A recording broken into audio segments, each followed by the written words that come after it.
Structure et composition chimique des chromosomes. Donc, petit 2, structure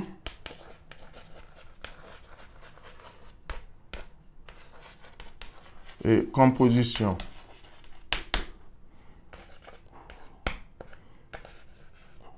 chimique des chromosomes.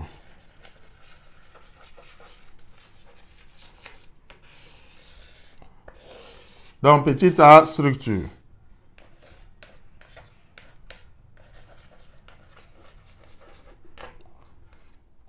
Donc, la structure des chromosomes, c'est des éléments qu'on appelle nucléofilaments.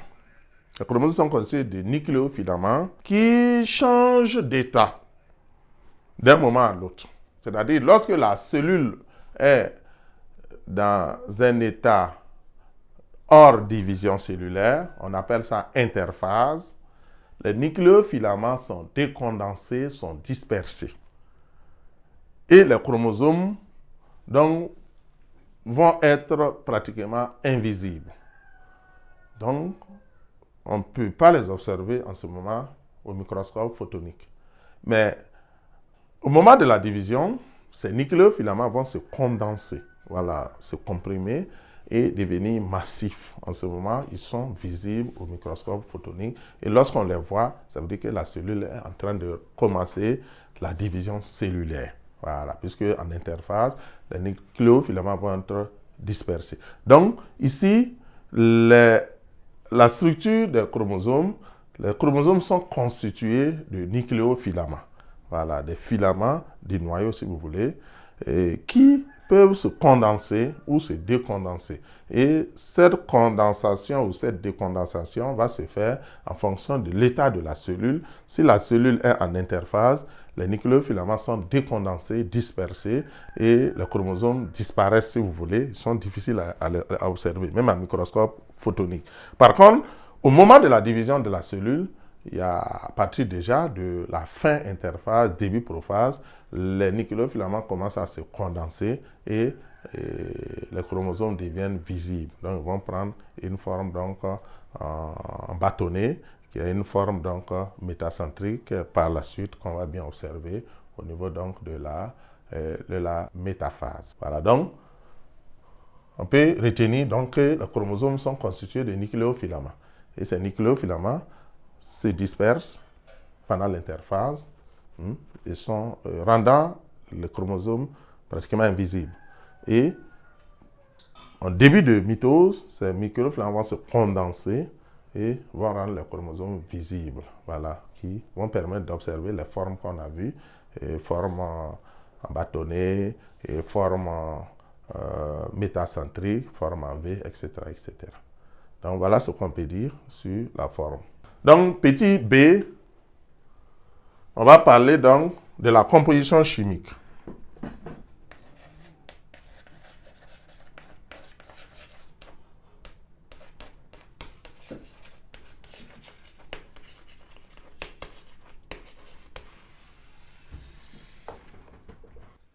Donc, au niveau de la composition chimique, nous retenons que les chromosomes sont constitués de deux éléments fondamentaux. Bien sûr, il y a ce qu'on appelle l'ADN. Donc, ADN qui est un des constituants fondamentaux des chromosomes, c'est-à-dire acide désoxyribonucléique, qui est un constituant fondamental des chromosomes. Mais il n'y a pas que l'ADN, il y a aussi des protéines. Des protéines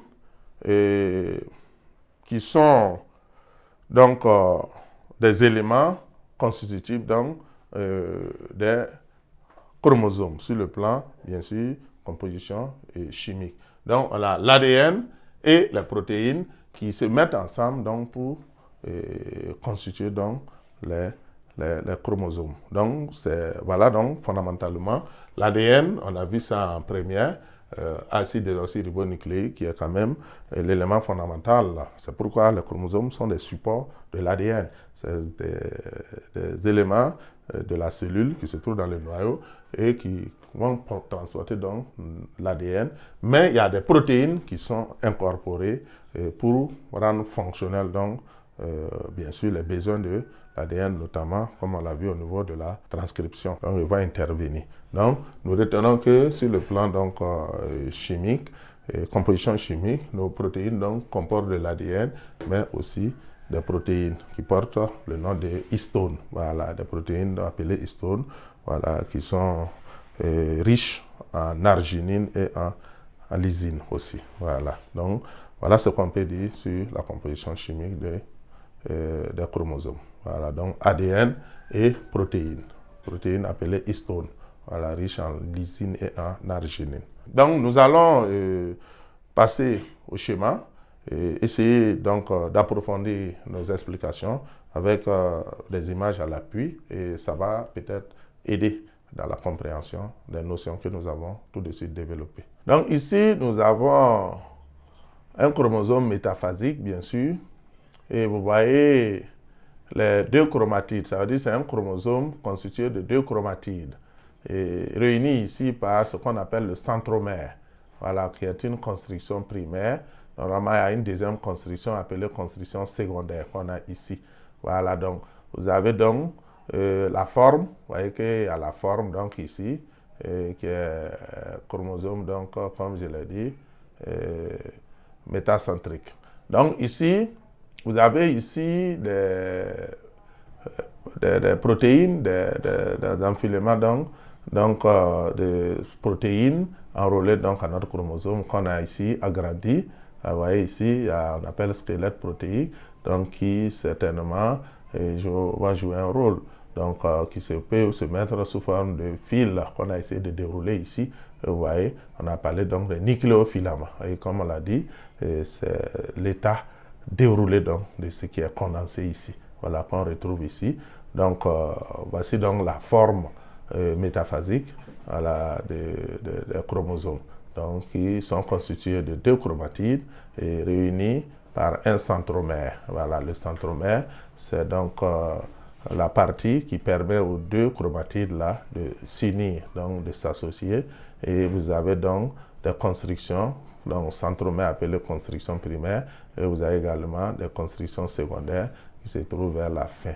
Donc bien sûr, avec des bandes ici, et qui sont en réalité des protéines qui portent certainement des informations qui rentrent dans le fonctionnement donc, de ces chromosomes-là.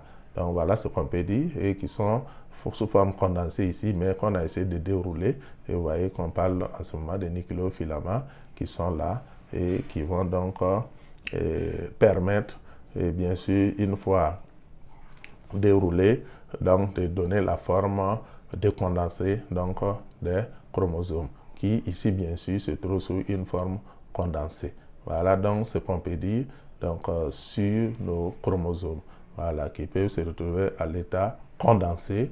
Donc ici ça veut dire forcément on est en situation de métaphase, donc division cellulaire, et lorsque ça va se dérouler, ça ne sera plus condensé, on sera donc dans une situation d'interphase. Ça veut dire qu'en ce moment, la division est déjà finie et la cellule rentre dans une autre phase. Une phase pendant laquelle on verra tout de suite, elle va chercher donc tous ces nutriments donc, pour préparer la division cellulaire. Voilà, donc je vous remercie pour votre attention.